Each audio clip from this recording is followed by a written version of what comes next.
Bismillahirrahmanirrahim. Assalamualaikum warahmatullahi wabarakatuh. Alhamdulillahil malikil karimil mananir rahimir rahman. Ahmaduhu subhanahu wa ta'ala hamdan yadumu ala dawam wa ashkuruhu ala al-khairi wal in'am wa atubu ilaihi minadh dhunubi wal atham. Ashhadu an la ilaha illallah wahdahu la sharika lah ja'ala al-laila wan-nahara khilfatan liman arada ayyadhakkara aw arada syukura wa ashhadu anna Muhammadan abduhu wa rasuluhu imamul mursalin wa sallallahu alaihi wasallam wa ala kulli man ihtada bihadyihi wastanna bisunnatihi ila yaumil qiyamah. Amma ba'du, qala Allah ta'ala fi kitabihil karim, a'udzu billahi minasy syaithanir rajim. Bismillahirrahmanirrahim. Ya ayyuhalladzina amanu taqullaha haqqa tuqatih wa la tamutunna illa wa antum muslimun. Wa qala aidan fi ayatil ukhra, ya ayyuhalladzina amanu kutiba alaikumus siyamu kama kutiba alal ladzina min qablikum la'allakum tattaqun.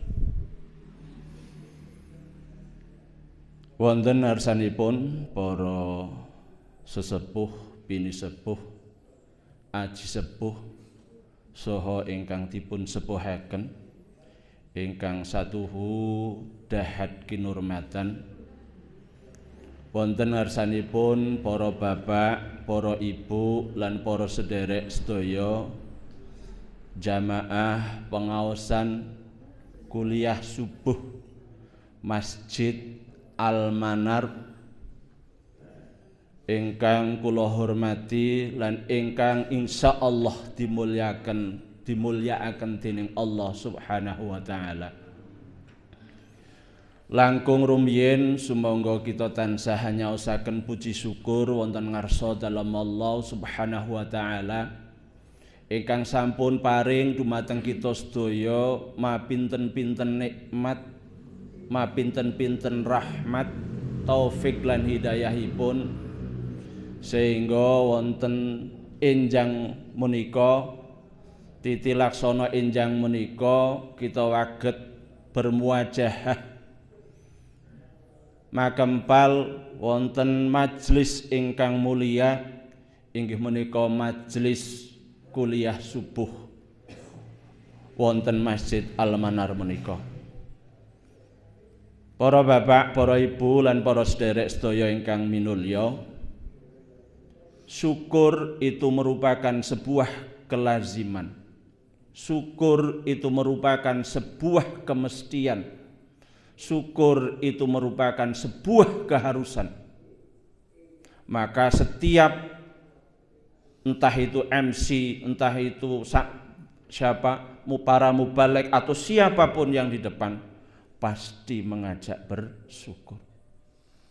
Dan Allah sudah mengingatkan di dalam Al-Quran, ternyata dari hamba-hambanya Allah itu ternyata sedikit sekali yang bersyukur. Karena jelas di dalam Al-Quran disebutkan di dalam surat Al-Baqarah, walakinna aktsaron nasi la yashkurun. Ananging oke menungso gitu ya. Aksar itu ismu tafdhil dihubungkan dengan isim di situ, isim makrifat, dan bentuknya jamak berarti menunjukkan yang paling banyak itu kan. Yang paling sudah banyak. Yang paling banyak dari hamba Allah tidak bersyukur. Dan apakah kita termasuk orang yang bersyukur? Untuk mengukur kesyukuran itu, saya tadi malam itu baca sebuah kisah menarik. Di dalam kitab Ats-Tsiqah yang diriwayatkan oleh Ibnu Hibban. Pada suatu hari, di sana diceritakan di dalam kisah itu, ya, pada suatu hari Abdullah bin Muhammad itu diutus oleh raja, oleh khalifah untuk patroli mengawasi perbatasan negara. Jadi patroli. Jadi negara Indonesia kalau biar aman memang juga harus ada patroli. Lah Abdullah bin Muhammad ketika itu diutus oleh khalifah untuk patroli perbatasan negara. Lah ketika patroli itu Abdullah bin Muhammad itu terkejut. Ketika di perbatasan itu dia melihat ada sebuah tenda lusuh jauh dari kampung. Iki kok ana tenda lusuh adoh saka kampung. Duweke sapa? Akhirnya didekati. Anehnya lagi dari tenda yang lusuh itu terdengar suara. Dan suaranya adalah bukan nyanyian, bukan dangdutan. Tapi suara itu adalah menunjukkan zikir dari seseorang yang dilantunkan oleh orang yang memiliki keimanan yang luar biasa. Iki kok aneh. Omah dewean, ya? Kok ada suaranya zikir? Zikirnya bagaimana coba Bapak Ibu? Alhamdulillahilladzi faddalani ala katsirim mimman khalaqa tafdhila. Artosipun menapa? Alhamdulillahilladzi sedaya puji kagunganipun Gusti Allah. Faddalani ingkang sampun ngelebihkan aku. Melebihkan aku dengan kelebihan yang sangat lebih dibanding dengan orang-orang yang lain. Ini kan luar biasa. Aneh temen neng tenda lusuh zikire dongane ngoten. Penasaran, diintip. Begitu diintip apa yang terjadi, apa yang dilihat oleh Abdullah bin Muhammad ketika itu, ternyata ada seorang tua. Ana wong sepuh. Dewekan. Sendirian. Begitu seperti itu akhirnya masuk. Assalamualaikum. Dijawab Waalaikumsalam. Neng beliau wong sepuh itu tetap zikirnya Alhamdulillahilladzi faddalani ala katsirin mimman khalaqa tafdhila. Terus kemudian dicermati dalam tenda yang lusuh itu. Tidak ada satupun orang, hanya dia. Dan begitu dicermati dari kepala sampai kaki, terkejut lagi Abdullah bin Muhammad. Apa yang dilihat? Ternyata bapak itu matanya buta. Terus dicermati tangannya buntung. Dilihat lagi ke bawah, kakinya buntung. Ya Allah, enggak punya tangan dua-duanya, ya. Kakinya juga tidak ada. Zikirnya ya Allah. Saya kalau baca ini nangis Pak. Zikirnya itu kok ya Allah. Alhamdulillahilladzi faddalani ala katsirin mimman khalaqa tafdhila. Ya, sedaya puji kagunganipun Gusti Allah ingkang sampun ngelebihkan aku dengan kelebihan yang banyak. Sementara real fakta menunjukkan matanya buta, tangannya buntung, kakinya tidak ada. Kok ucapannya luar biasa, menunjukkan orang yang imannya luar biasa. Bagaimana dengan kita? Ya, ada orang yang seperti itu sekarang, buta, ya, tangannya buntung, kakinya juga buntung, ning zikire ngoten. Kula niku punya tetangga dulunya bisa melihat, begitu tidak melihat itu wah, nggih, ngangluwe tenanan, nggih. Ngangluwe tenanan. Ini ya Allah luar biasa. Luar biasa. Terus penasaran, Bapak, jenengan saged matur zikir muji kalih Gusti Allah kanthi mekaten meniku landasane napa? Kok ngaku nek jenengan niku tiyang sing paling dipun paringi kelebihan ingkang kathah tinimbang tiyang sanes. Terus Bapak niku alon-alon sepertinya dalam kondisi sakit niku jawab, memang saya memang kondisinya seperti ini, nggak punya tangan, nggak punya kaki, mata saya buta. Andaikan gunung meletus itu, saya nggak bisa melarikan diri, pasti saya kena letusan gunung. Andaikan di sebelah sana ada laut yang ada gelombang tinggi terus naik, pasti mengenai saya dan saya akan terhempas dalam gelombang itu dan pasti saya akan hanyut di situ. Saya sadar itu. Tetapi saya alhamdulillah diberi telinga. Dengan telinga ini saya bisa mendengar orang membaca Al-Quran. Dengan telinga ini saya bisa mendengar suara azan. Begitu ada suara azan, saya mengajak anak saya yang ikut saya, tapi sudah 4 hari ini nggak ada di sisi saya, untuk mengantar saya ke masjid. Tapi lihat di sana, di luar sana, banyak orang yang diberi telinga sempurna, tetapi tidak ada. Tapi jarang atau sedikit yang begitu mendengar, itu langsung bergegas untuk melakukan hal-hal yang baik. Maka saya alhamdulillah. Itu kata Bapak tadi. Selanjutnya apa Bapak? Selanjutnya saya diberi mulut. Dengan mulut ini saya bisa baca Quran. Dengan mulut ini saya bisa berzikir kepada Allah di setiap saat, di mana saja berada. Dengan mulut ini saya bisa membaca kitab, saya bisa membaca ilmu. Tapi lihat di sana banyak orang yang diberi mulut sempurna, tetapi mulutnya keluh dan berat untuk membaca Al-Quran. Maka saya bersyukur sekali kepada Allah. Dilanjutkan banyak begitu.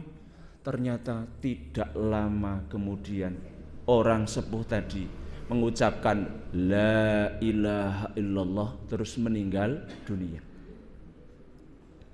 Meninggal dunia.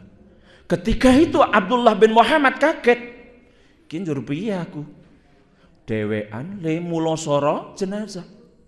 Ketika sedang kebingungan seperti itu, akhirnya datang ada kuda 4, brok. Terus masuk tenda itu. Assalamualaikum. Ada apa di sana? Ini ada orang meninggal, saya nggak kenal.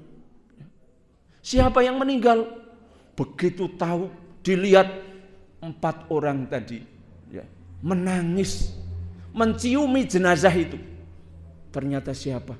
Ini siapa? Engkau kok sangat hormat dan menciumi jenazah ini? Ini adalah jenazahnya Abu Kilabah. Dia dulu seorang perawi hadis. Dia temannya Ibnu Abbas. Ya. Ketika beliau masih sempurna jasadnya, karena keilmuannya, karena keimanan yang tinggi sekali, dia pernah ditunjuk oleh khalifah untuk menjadi hakim negara. Tapi beliau tidak mau, terus menyepi diri. Dalam perjalanannya seperti itu. Ya Allah, luar biasa. Terus akhirnya oleh berempat sama Abdullah bin Muhammad itu dikafani, dimandikan, disolatkan, terus dikuburkan. Ini ibrah bagi kita semua untuk mengukur kesyukuran kita. Kesyukuran kita. Salawat serta salam mudah-mudahan senantiasa Allah curahkan kepada junjungan kita Nabi Agung Muhammad sallallahu alaihi wasallam, para keluarganya, para sahabatnya, dan para pengikutnya yang senantiasa berpegang teguh kepada sunnah-sunnahnya. Bapak Ibu sekalian, saya pagi ini suruh memberi materi apa, Bu? Pun kadah sangat tuh. Dari ini hari yang keberapa ya? Hari yang ke 24. Pun kadah sangat toh. Pun kadah sangat berarti kulo gangsal menit mawon toh. Oke, nggih. Kulo mungkin materi ini beda daripada yang lain atau ada yang sama nggih dimaklumi wong kulo nggih mboten mangertos wong kulo wingi namung di WA kali Pak Mukhlas, Ustadz mohon Sabtu masih kosong.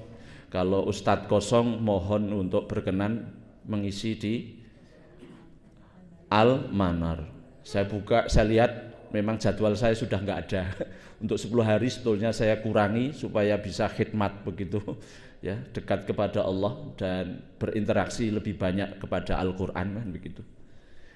Karena juga kalau kegiatan 10, saya tanggal 10 sampai tanggal 20 Ramadan pasti kalau di kegiatan di madrasah kami itu yang kelas 11 kita terjunkan ke masyarakat. Terus yang kelas 10 itu daurah tahfidz ya. Daurah tahfidz ya. Jadi para ustadz dibagi, nanti ustadz itu mengampu membina 7 anak, 6 anak ya. Saya kebagian 6 anak. 10 hari tidak ada, bahkan 9 hari kemarin ada yang alhamdulillah hafal dan mungkin 4 juz, Pak. Ya. Anaknya cerdas ya. Alhamdulillah. Juz 1 sampai juz 4. Tidak juz 30, kalau 30 kan pendek-pendek. Juz 29, juz 28, 27 itu ayatnya masih pendek-pendek. Lah kalau sudah juz 1, 2, 3 ini memang ayatnya panjang. Bahkan ada yang satu ayat itu 177 ya, 172 ya. Ya ayyuhalladzina amanu idza tadayantum itu satu ayat satu muka. Ya. Itu alhamdulillah ada anak Wonosobo itu yang hafal 4 juz, alhamdulillah. Mudah-mudahan barokah. Nah, barokah.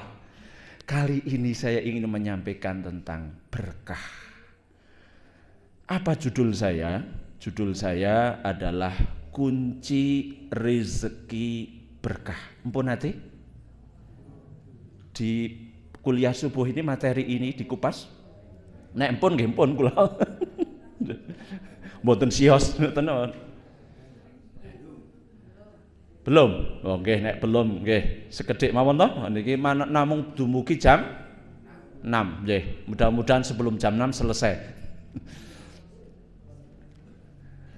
Tema saya itu kunci rezeki berkah. Bapak Ibu mesti akan bertanya ini. Kenapa kok kunci rezeki berkah? Kok tidak kunci rezeki kathah? Nggih toh? Mesti ibu-ibu alis sinten termasuk kula niki mesti secara naluri menika remen rezeki ingkang kathah. Tapi tema kali ini bukan kathah, tetapi kunci rezeki berkah. Nah, saat niki saya ada 2 pertanyaan. Bapak Ibu remen kathah milih nggih, kathah mboten berkah, kalih berkah mboten kathah.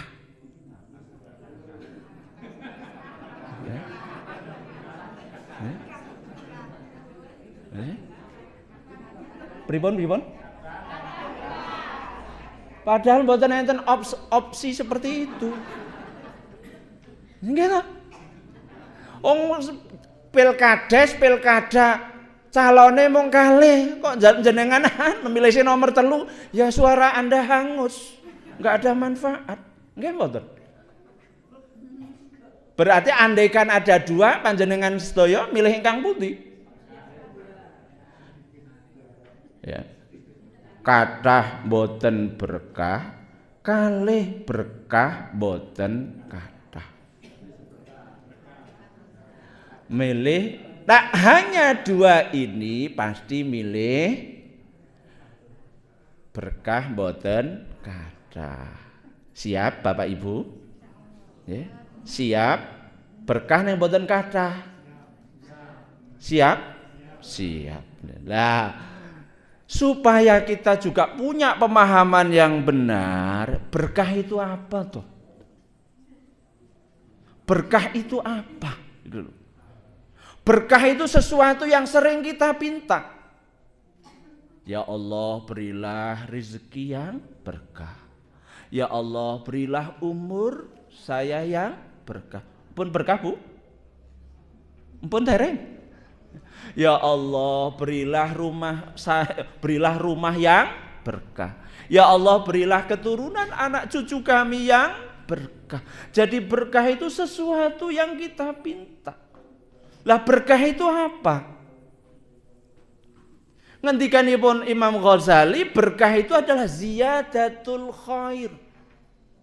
Tambahnya kebaikan, tambahnya manfaat.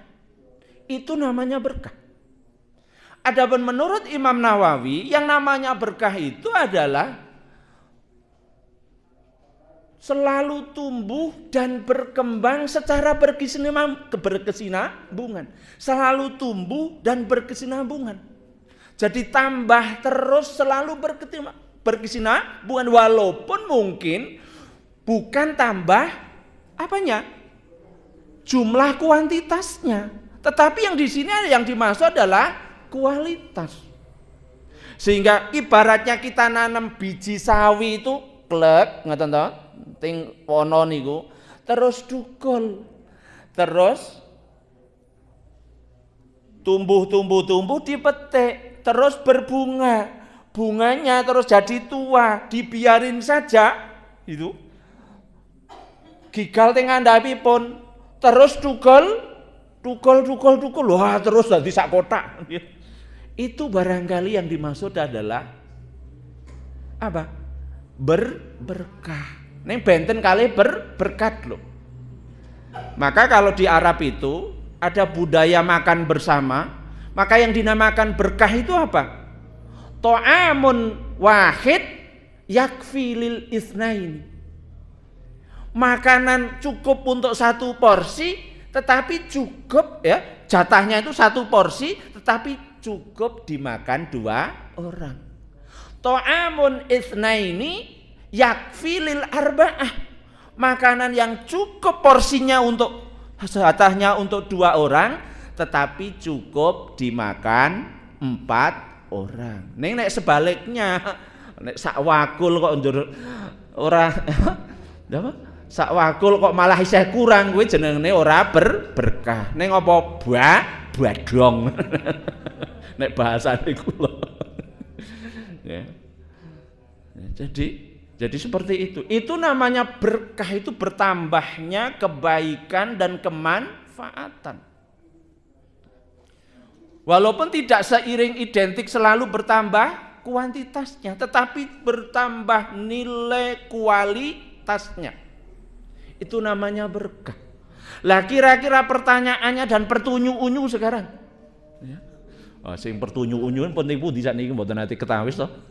Dasar kula mungkin insyaallah saya menghilangkan pencuri puasa. Pencuri puasa itu apa sekarang? Napa Bu? Supaya kita terhindar, supaya pahala puasa dan segala ibadah puasa itu tidak berkurang, kita harus menghindari pencuri puasa. Napa niku? TV. TV sama HP yang saya manfaatkan yang positif saja. Iya kan? Wau teng pundi niki, Duren? Ya?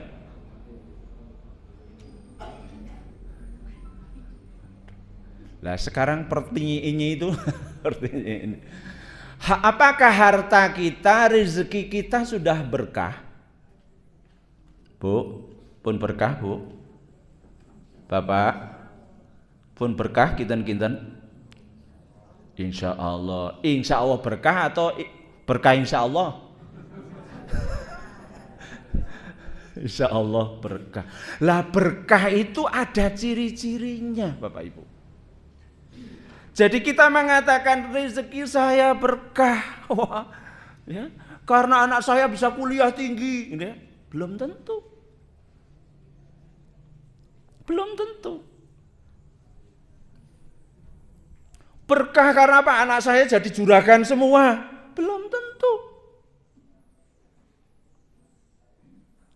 Berkah karena anak saya jadi pegawai negeri semua, belum tentu.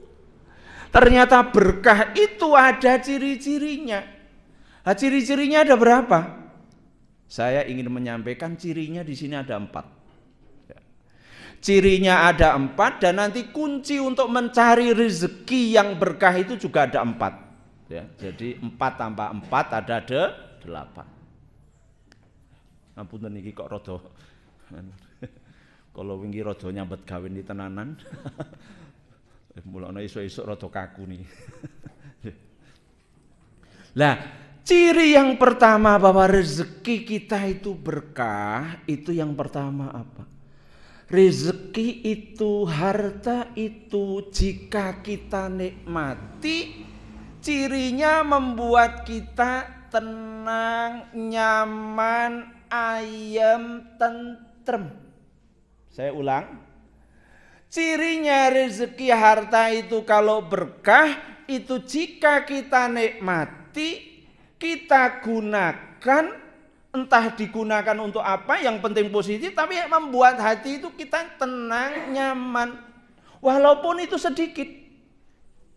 Tenang, nyaman, walaupun sedikit. Ya.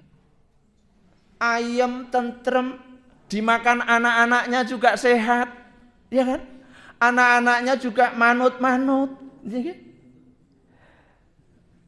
Tekun ngajinipun. Ya. Ini berarti ini kalau di harta seperti ini berarti cirinya sudah ada berkah. Tetapi walaupun banyak ternyata digoleki polisi, gitu. Digoleki KPK. Kalau wingi enten sing viral nika, nggo sepeda motor aneh-aneh nika sing larang regane malah akhirnya sing kena bapak. Niki lak njok pripun niku. Ning sing jelas mboten usah tiru, ngoten niku to. Nah, kalau seperti itu ya tidak nyaman ya. Gundah gulana kita menggunakannya itu tidak berkah. Wong bandino kok bang plece dugi. Umpamane lah ngoten. Ya. Enten kan niku. Enten tanggi kula niku waduh setiap minggu Bang napa nika wah mesti niku. Waduh akhirnya napa? Ya akhirnya ganggu to tanggane. Tanggane nek sepisan pondok pindho sabar nggih to. Nek terus-terusan wah tutup lawang kunci jegrek. Ini kalau seperti ini, nah ini tidak nyaman, ya, tidak nyaman. Lah kalau tidak nyaman berarti perlu dipertanyakan keberkahannya. Monggo, nih, ya. Mudah-mudahan kalau kita ada rasa begitu, ya, kita mulai kurangi hal itu. Berarti ada yang tidak beres ketika kita menggunakan harta itu, ya, ya. Itu ciri yang pertama. Ciri yang kedua, harta itu berkah, yaitu jika kita gunakan, kita nikmati, itu menambah ketaatan kita kepada Allah Subhanahu wa Ta'ala. Kula ambali malih. Ciri yang kedua bahwa harta itu berkah, itu jika kita nikmati, kita gunakan harta itu, kita ringan untuk melakukan hal-hal kebaikan. Baik itu ibadah yang mahdhah maupun ibadah ghairu mahdhah. Wingi sadurunge mengonsumsi menikmati rezeki itu, sholat jamaah mung maghrib. Mungkinan itu. Begitu nikmati itu kok ternyata terdorong semangat. Sholate isya jamaah, sholate subuh jamaah. Berarti ini ada peningkatan. tambah zuhure jamaah, tambah lagi asarnya jamaah. Terus akhirnya dilakukan beberapa kali. Kalau sudah beberapa kali menjadi budaya, ya, gitu, budaya kebiasaan. Lah itu baru, itu berarti harta yang kita miliki itu berkah. Tapi ya ini, kalau sebaliknya, ya, ada tanda tanya. Dan ini biasanya menimpa kebanyakan orang. Ya, ngerkoso, ngeri, ya, taate luar biasa. Nggih to? Nggih mboten. Banyak contoh. Bapak Ibu menawi buka wonten surat At-Taubah ayat 75 sampai 76. At-Taubah 75 76. Itu Bapak Ibu akan mengetahui apa? Asbabun nuzulnya itu ayat itu. Itu ternyata terkait dengan kisah seorang yang tidak miskin tapi fakir. Fakir. Sinten menika? Sinten? Bapak Ibu. Sa'labah. Sa'labah niku kula tak waos cariyosipun menika nek sak disesuaikan dengan fakta sekarang ora ana sing ngerine kaya Sa'labah. Sa'labah itu ketika miskin, bukan miskin, fakir. Ketika masih fakir itu, ya Allah luar biasa, taatnya luar biasa. Dipun cariosaken wonten ing tafsir menika, Sa'labah menika menawi salat menika mesti 5 waktu itu di masjid, padahal rumahnya jauh. Rumahnya jauh. Tetapi apa? Begitu salat jamaah itu mat kolam blas, komat salam terus bablas, mat kolam blas salam komat bablas. Makanya Rasulullah kalau begitu sudah selesai ngimami kan menghadap ke jamaah. Sa'labah kok mak kecelap ora zikir ora wirid. Akhirnya beberapa kali ditanya, "Hei Sa'labah, kenapa kalau engkau itu sholat kok langsung pulang?" Apa Bapak Ibu sekalian? Jawabannya, "Wahai Rasulullah, saya bersegera pulang itu bukan berarti saya tidak mau zikir dan wirid. Saya mau sebetulnya. Tapi istri saya dan istri saya itu punya baju hanya satu. Tak ngeri sangat tuh nih. Enten sakniki sak elek-eleke mesti mboten nggih to. Mesti luwih tinimbang ngeri tenan iki. Terus akhirnya ketika saya sholat istri saya telanjang di rumah. Ini nggih saged mawon 14 abad yang lalu kiambak mawon tahun 45 niku tiyang niku kula cariosi mbah-mbah niku banjune goni nggih ta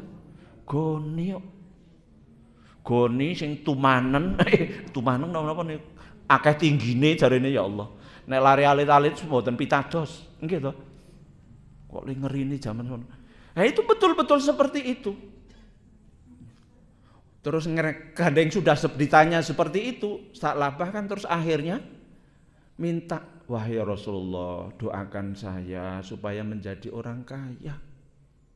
Saya nanti kalau udah kaya akan sedekah, akan infak yang banyak." Wah. Rasulullah juga tidak terus mengiyakan langsung. Bahkan menyampaikan sithik ning syukur luwih apik tinimbang akeh ning ora syukur. Ning Sa'labah niku minta terus kepada Rasulullah untuk mendoakan itu. Gandeng minta doa terus. Lah niki nek kepada orang yang masih hidup apalagi pada Rasulullah itu memang dianjurkan. Nggih toh? Tapi kalau wasilah dengan orang yang meninggal Rasulullah niki iku nek kasih tempo baru mau itu setelah berkali-kali. Lah ampun sedo kok terus disuwuni Mbah, kula jengeten, ngene pripun niku? Mboten ngertos purune to. Ini kadang-kadang nggih. Lah ini ini menggelitik saja. Ya. Ampun mboten dunianya sudah beda. Kan dunia udah beda pun sedo. Kek Syekh Sugeng ae disuwuni mboten mesti purun. Apa meleh kok? Kok ngono diyakini seyakin-yakinnya ngono lho. Monggo niku. Ya. Nah, gandeng ngoten terus akhirnya betul didoakan oleh Rasulullah. Sambil diberi kambing. Ini saya modali kambing, betul pula diberi kambing, terus akhirnya dirawat dan itu ternyata menurut riwayat bagaikan ulat ibu-ibu. Kambingnya itu bagaikan ulat, mana sehingga tidak beberapa lama di rumah dah penuh. Karena dah penuh terus akhirnya juga mengembangkan rumahnya, pinjem tetangga kan itu. Satu tetangga, satu RT dah penuh, akhirnya apa? Keluar dari kota Madinah. Kota Madinah di sebuah perkampungan enggak cukup, akhirnya nyewa lembah. Lah ketika sudah seperti itu ternyata ini yang tadinya rajin beribadah, rajin sholat berjamaah, ternyata sudah enggak muncul di masjid bersama Rasulullah. Terus ditanya, ini gimana salah paham? Ya. Munculnya malah setiap hari Jumat saja. Bahkan ketika sudah di lembah itu bahkan tidak pernah, karena apa? Sibuk mengurusi ternak kambingnya. Nah, akhirnya juga karena dulu berjanji mau infak, mau sedekah gitu ya. Akhirnya Rasulullah mengutus pada 2 orang, kasih surat untuk datang ke Sa'labah. Akhirnya apa? Dibaca, apa betul ini dari Rasulullah? Enggak percaya. Enggak percaya ini dari Rasulullah. Ini namanya bukan zakat, ini namanya upeti. Saya enggak mau, ya Allah. Biyen kenalikane ngrekoso le nyuwun donga kalih Rasulullah kaya ngopo. Nabi begitu didoakan ya, terus berhasil, sholatnya sudah ditinggalkan karena alasan bisnis. Bisnisnya apa? Mengembala kambing. Nah, yang seperti ini berarti ini rezeki yang tidak berkah. Ya, maka kalau seperti ini lebih baik sedikit tetapi bersyukur daripada banyak tetapi kufur. Sekarang bagaimana? Banyak kejadian ya. Ketika jualan soto gitu ya, didorong gitu ya. Begitu dengar suara azan, langsung ke masjid di mana dia dengar. Tapi begitu pelanggannya banyak, terus nyewa ya, di kios di sekitar Masjid Amrai mireng azan karo isoget sholat jamaah. Bener, nyewa betul, pelanggannya banyak, sibuk. Akhirnya gak azan ora apa-apa urung komat. Iya kan? Banyak, akhirnya ora cukup. Akhirnya nyewa dari masjid jauh karena beli di masjid agak mahal jauh. Terus disewa, dibangun. Semakin banyak lagi. Sekarang tidak terlambat sholatnya, tapi apa? Jumatan wae. Terus akhirnya apa? Sholat nang omah ya ora apa-apa, sing penting sholat. Terus lihat kanan kirinya yang berhasil itu, kok malah ora do sholat, tak milu-milu ora sholat. Seperti ini. Ya. Gawat, itu namanya istidraj. Istidraj, dilulu. Maka yang seperti ini tidak berkah. Korun itu kaya ngopo? Nganti saniki bandane saya tekan Indonesia. Korun itu dulu ketika miskin minta doa kepada Nabi Musa. Begitu sukses, wa ma utituhu ala ilmin indi. Apa sing aku miliki itu karena kepandianku, karena ya, keuletanku gitu. Maka ketika diminta sedekah tidak mau. Maka mari ya. Jadi cirinya itu ya. Beda dengan Nabi Sulaiman ya. Nabi Sulaiman ditanya, hadza min fadli Rabbi. Ini adalah karunia dari Allah Subhanahu wa taala. Padahal kalau sedekah itu malah tambah hartanya dan tambah keberkahannya. Bapak Ibu nek baca yang namanya Abdurrahman bin Auf, itu pernah dia berangan-angan, saya jangan-jangan kalau hartanya banyak ini saya nanti terlambat masuk surganya. Karena apa? Hartanya banyak, dihisab panjang kan itu oleh Allah. Akhirnya apa? Seluruh hartanya itu diinfakkan kepada kaum muslimin. Separuhnya, bayangin. Dan ketika setelah selesai perang Tabuk itu, ternyata di kota Madinah dan kurma itu pada busuk, Bu. Pada busuk, padahal umat Islam baru perang dari Tabuk. Tabuk itu melawan Romawi yang sangat berat. Udah pulang, begitu sampai rumah ternyata kurmanya busuk, coro lomboke paten. Coba nih sekarang 100.000 untuk paten. Waduh, ini kesempatan buat saya supaya menjadi orang miskin gitu. Abdurrahman bin Auf itu. Akhirnya hartanya itu dijual terus untuk beli kurma busuk. Untuk menolong orang-orang Islam. Orang-orang yang Islam itu yang baru juga ikut perang itu pulang, alhamdulillah. Kok dituku kanthi rego sing kurma sing standar bagus. Alhamdulillah, kumpul kabeh neng rumahnya Abdurrahman bin Auf.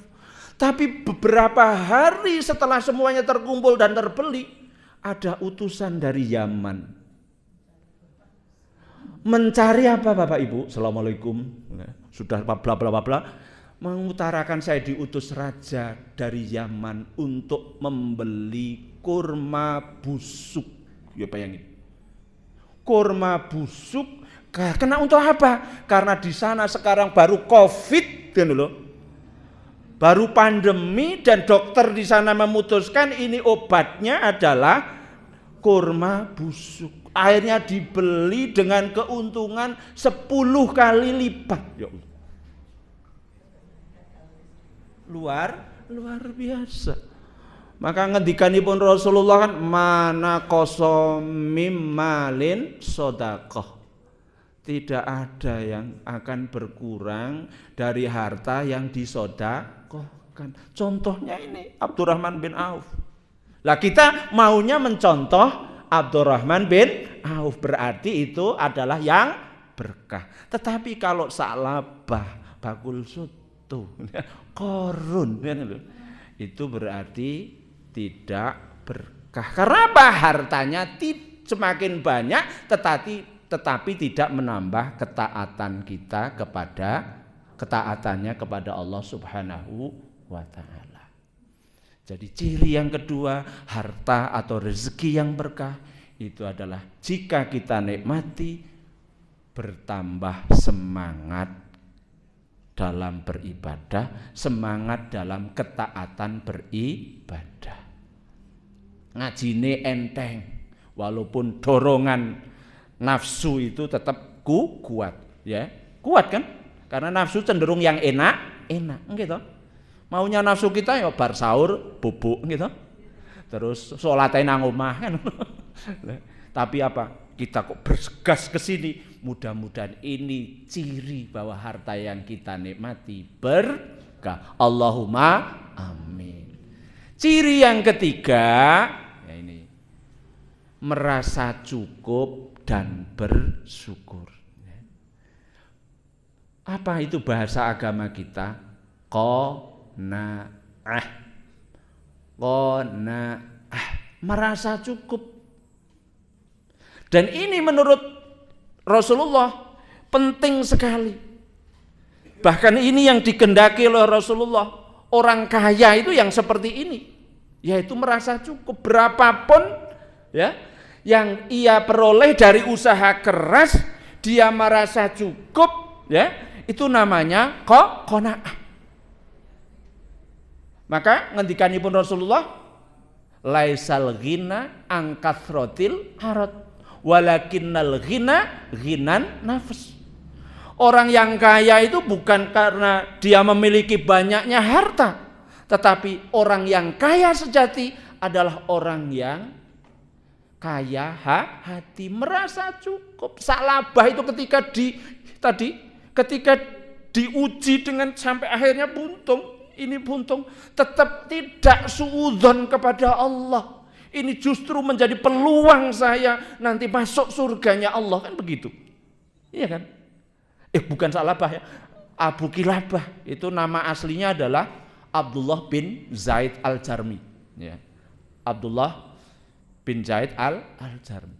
Lah iya, ini makanya orang 20 ribu merasa cukup dengan 10 juta masih merasa kurang, enak mana dalam hidup itu? Ya. Mesti pripun Bu? Hari ini panjenengan paringi kalih garwane jenengan 50 ribu, sesuk 100 ribu. Matur nuwun mboten? Sesuk 10 ribu, nggih pripun Bu? Alhamdulillah matur nuwun. Lah niku mboten qanaah. Qanaah itu berapapun diterima. Alhamdulillah kan itu. Karena memang rezekinya hari ini baru segitu. Iya kan? Maka bandingannya ini merasa cukup sedikit dengan banyak tetapi tidak merasa cukup, mesti hidupnya itu tenang yang ini. Ya, tenang ini dilalai niki dengan cara yang apalagi dengan cara tidak halal. Wah, dilalai anak nakal, sekolah bolosan, maame njaluk sing larang. Kan ngoten, tuku pit dilalai kayak tukoke njaluk sing larang sing 20 yuta nabrak. Hah? Kan dilalai ning sing 20.000, 10.000, anake manut karo sambel osek ya. Wah, enak tenan, Pak. Pripun sekolah dilalai putra sing setunggal, beasiswa kedua, beasiswa tiga, beasiswa niki lah gitu. Merasa cukup ini. Mesti dalam kehidupan nyaman dan tentram yang merasa cukup ini. Jadi ciri yang ketiga bahwa harta itu berkah yaitu merasa cukup. Nek kurang niku wajar, ning tetep cukup sing penting saiki wis oleh semene disyukuri. Kebutuhan sing sanes iki tetep karo golek. Insyaallah gerak golek, Allah akan memberikan jalan rezeki yang lain nanti lagi. Golek pados malih kan ngoten. Ini wah kurang kene ini orang yang merasa kurang itu ditinjau dari orang ilmu kedokteran kan akhirnya apa? Hormon yang muncul apa di dalam diri itu? Hormon yang membahayakan toh sih. Kalau sudah underline ya gitu. Kalau sudah ini merasa kurang terus akhirnya kan hormon underline-nya muncul. Kalau muncul terus jadi akhirnya stroke. Ya, akhirnya sing jantungan sing macam. Tapi kalau hidup ini nyaman, ini pokoknya ibadah insya Allah kona. Wong urip kuwi mendok sepiro wenehe, ya kan? Berapa lamanya? Kan? Berapa lamanya? Enggak apa-apa. Yang penting syukuran begitu. Yang penting merasa cukup lah. Kalau sudah merasa cukup, itu tandanya rezeki yang kita nikmati itu barokah. Yang ciri yang keempat itu berdampak positif pada keluarga kita, yaitu keluarganya akan harmonis. Bapak Ibu harmonis mboten? Cok bendian mboten? Ya bendik niku lumrah ning ora bendak kan. Ada kesalahan persepsi, ada kesalahan komunikasi sehingga menimbulkan ada ketegangan sedikit, enggak apa-apa. Itu namanya irama berkeluarga. Tetapi kalau bentrok terus, saya itu pernah dulu kuliah di Jogja itu sebelahnya dari orang sana. S2 kuliah di UGM, saya di IAIN. Ya. Anaknya 2, ya. Berhadapan satu lingkungan kos itu, Mbandino bang bung niku. Apa kae kanca-kanca takon bang bung napa? Ternyata yang laki-laki itu ringan tangan. Embung ya Allah. Saya ngeri. Ya Allah. Nah itu keluarga nggak harmonis padahal sedang kuliah S2 itu. Kalau saya sampaikan orangnya itu namanya membuka aib kan gitu. Tapi kalau hanya kasusnya untuk kita ambil pelajaran tidak membuka aib kan ngoten tuh. Nah itu contohnya itu. Apalagi sekarang itu era sekarang walah banyak sekali apa berdampak ketidakharmonisan. Apa? Bapake nalikane tingkate apa isih pegawene isih cilik ketok setia sama istri, begitu naik, banyak jabatannya, banyak rezekinya, ya, terus melihat rumput tetangga lebih hijau, ya, rumput tetangga lebih hijau, akhirnya punya will, aduh, napa will niku wanita idaman lain, garwane ngertos, wah, awas mbiyen nalikane semono. Ya. Oh, setia apa? Wis gandeng ngono, aku yang ngono. Wis. Dia punya will, aku juga punya pil. Jadi will sama pil. Pil will. Pil napa? Pria idaman lain. Nah, nek ngeten iki wis will karo pil akhirnya apa? Mesti disintegrasi, mesti konflik, mesti keluarga itu akan tidak harmonis. Dan itu sekarang ini banyak, ya Allah banyak. Nah, itu berarti tandanya mungkin hartanya tidak berkah. Kok jam 6 langkung niki sing leres budi kali ini kok. Masih 5 menit ya, 5 menit. Wong kayak cirinya kok, baru cirinya ini. Masih 5 menit 4, singkat padat jelas. Nah, monggo nih dengan 4 ini kira-kira harta yang kita miliki ampun berkah. Insya Allah ya, alhamdulillah. Berarti jamaah di sini betul-betul mengamalkan agama Islam dengan baik dan benar. Mudah-mudahan betul-betul berkah hidupnya. Allahumma amin. 1, tenang ketika kita nikmati. 2, menambah semangat dalam ketaatan kita kepada Allah. Baik itu hablum minallah maupun hablum minan nas. Yang ketiga, merasa cukup. Yang keempat, keluarga akan menjadi harmonis. Itu 4 ciri kalau rezekinya berkah. Lah sekarang cara untuk mendapatkan rezeki yang berkah itu ada berapa cara? Paling tidak ada 4. Yang pertama adalah hasil jerih payah sendiri. Nih. Hasil jerih payah sendiri. Nalikanipun Rasulullah kundur saking perang Tabuk itu melihat tangannya Sa'ad bin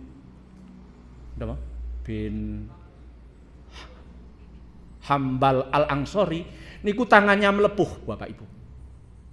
Melepuh ini. Terus badannya karena terkena sinar matahari itu hitam-hitam.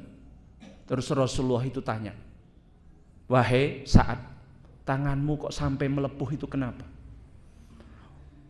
Badanmu kok hitam legam kenapa? Jawabannya Sa'ad, tangan ini saya gunakan untuk ngolah tanah.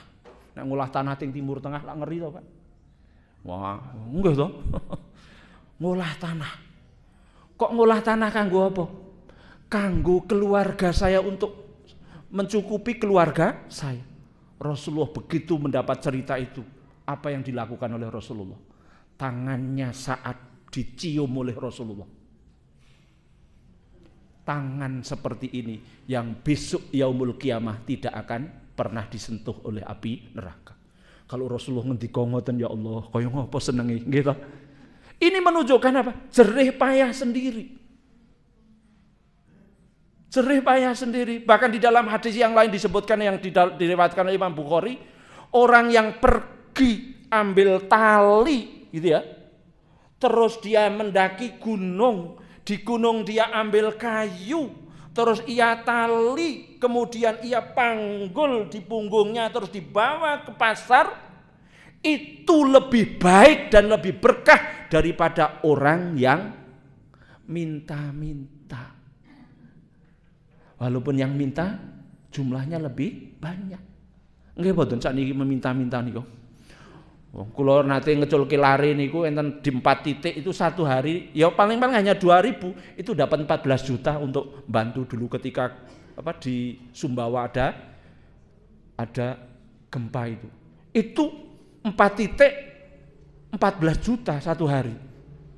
Nah, sekarang gimana coba? Ya, itu dimiliki sendiri. Maka seperti itu kalah dengan orang yang bekerja dengan tangannya sendiri. Maka untuk mendapatkan berkah itu ya ini harus gerak gitu loh. Tidak ngeten. Maka di dalam Islam tangan di atas lebih baik daripada tangan di bawah. Bahkan orang yang meminta-minta itu di dalam hadis yang diriwayatkan Imam Bukhari itu besok pada hari kiamat akan menghadap Allah dengan wajah tidak berdaging. Tidak berdaging. Mula nek teng mriki lak jenenge rai gedhek. Padahal nek gedhek pun mboten enten to. Entene sakniki rai tembok. Rai tembok. Nah itu karena memang apa? Orang yang meminta itu minta di hadapan di pandangan Rasulullah itu hina. Boleh kalau terpaksa karena memang enggak punya apa-apa, hajat ning cukup untuk kepentingan ini, bukan terus gawe profesi. Nah sekarang yang dijumpai kan di survei itu ternyata rumahnya lebih bagus daripada yang memberi. Ono sing tingkat, terus keramik ya, ono showere, ya Allah. Ini dalam pandangan Islam itu tidak lebih berkah daripada orang yang kerja. Ya, maka di dalam hadis yang lain juga seperti ada yang betul, tidak ada yang makan lebih baik dari makan yang dihasilkan dari tangan sendiri. Ma akala ahadun ta'aman khairun min amali yadi. Yang ini berkah yang pertama. Yang kedua, kok pun jam 6 nih kok. Nggih. Ya. Ya, memakai bid'ah secara ya. Diperoleh dari hal yang halal dan dengan cara yang halal niki. Supaya berkah itu jelas pekerjaannya halal tapi dengan cara yang halal gitu. Pegawai pun halal ning nek masuk pulang juga yang sesuai dengan ketentuan. Petani juga demikian, petani itu halal nek gacruk galangane tanggane pojokan jeruk-jeruk tambah wulan iki sak kecerukan, wulan sesuk sak kecerukan, akhirnya keceruk tandemi sengon. Sengone jadi gede semene. Ge bayar SPP kira-kira halal apa ora niku? Lah niku itu termasuk cara yang tidak halal. Teng pasar juga demikian. Cara gimana? Maka ada wailulil mutaffifin. Timbangane men untunge oke, tak bandoli. Ya nggih, men sekilo nih ya. Marem sekilo tenan ning ngopo ngisore bandoli. Ketika ngemasi gula makanya setengah kilo tak timbang mentok dipungkusi 4,5 kan. Orang mungkin pembeli akan ini wah ngecek satu-satu nggak mungkin kan. Untungnya ora sepiro tapi apa? Ini tidak nanti kalau dikonsumsi tidak akan menjadi berkah. Nah, itu namanya caranya tidak halal. Jadi pekerjaannya halal, profesinya itu halal, terus caranya juga halal. Ada yang pekerjaannya halal tetapi ini caranya yang banyak yang tidak halal. Nah ini mangko nih guru nggih saged tekane kawanen baline gasi. Niku termasuk. Jadi semuanya bisa. Nah, kalau tidak seperti itu, maka mari kita benahi diri kita. Orang mukmin itu menyenangkan karena apa? Bekerjanya baik dan juga dengan cara yang baik. Nah ini, insya Allah kalau baik-baik begini, insya Allah jadi berkah. Yang ketiga, cara untuk mendapatkan rezeki yang berkah, tidak mengganggu ibadah. Nah ini, tidak mengganggu ibadah. Waktu ini sholat, ya sholat, gitu. Orang gosip. Padahal apalagi kalau pedagang di pasar godaannya banyak. Ya. Esok tekan awan jam 10, tekan jam 11, muncul setengah 12 orang wong sing arep tuku. Begitu menjelang zuhur ono Allahu Akbar, ono wong 10 telentengan tumbas. Gitu. Begitu dilayani, sing siji tumbas napa Bapak? Tumbas ember. Ukuran apa? Sing ageng. Ternyata punyanya itu alit dan tengah-tengah, akhirnya untung rezeki. Iya kan? Waduh, ora rezeki, ampun. Terus nomor 2 lagi, beli tumbas napa Bapak? Tumbas ember. Sing warna napa? Abang. Aduh. Cilaka.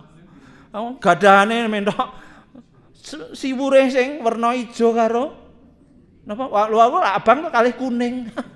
Aduh. Ana meneh tuku tempe sak lonjor 3.000, le ngenyang. Niki pinten Bapak? 3.000. Niku nek angsal 1.000. Wong kulakane 2.500 dituku 1.000. Uturung rezeki. Salate wis lewat. Dilayani ora dadi rezeki. Lah niki. Maka monggo niku itu juga jadi menggelitik bagi saya. Saya juga ini seperti ini ngandani niki lho. Niki. Nggih, mboten jenengan ngandani niki lho. Tidak mengganggu ibadah. Oh sudah, rezeki kalau rezeki ya nanti insyaallah setelah sholat berjamaah malah bondong kan ngoten. Nggih. Pun langkung gasal menit nggih. Nah, setunggal malih kantun sing terakhir napa? Selalu berdoa dan berzikir ketika bekerja. Ini penting. Ya. Apalagi di pasar, ya. Diloloi sebelai, ya. Sebelai nganggo aji, oh. Aji pengasihan, ya. Jaran goyang, ya. Jenengan aja tiru-tiru mboten. Ya, eman-eman ring dukun ya bayar, wis syirik kan. Maka yang namanya ketika usaha pasang surut seperti itu, ketika surut itu tetap kita berdoa dan berzikir. Tambah istighfar. Insya Allah. Ya. Bapak Ibu kan boten nganu, nek kula teng daerah Nginggil niku enten. Nek nanem soto niku enten sing khusus jam 12 bengi, Pak. Jadi mungkin ya nandur mbako men jare amrihe apik mbako niku nyobloke niku jam 12 bengi. Esuke tanggane, "Weh, kok aneh to Pi?" Ternyata begitu tumbuh-tumbuh sebelah. Ora mudut. Lah kaya ngono kuwi ora nene, wah kayak pamean, mboten usah.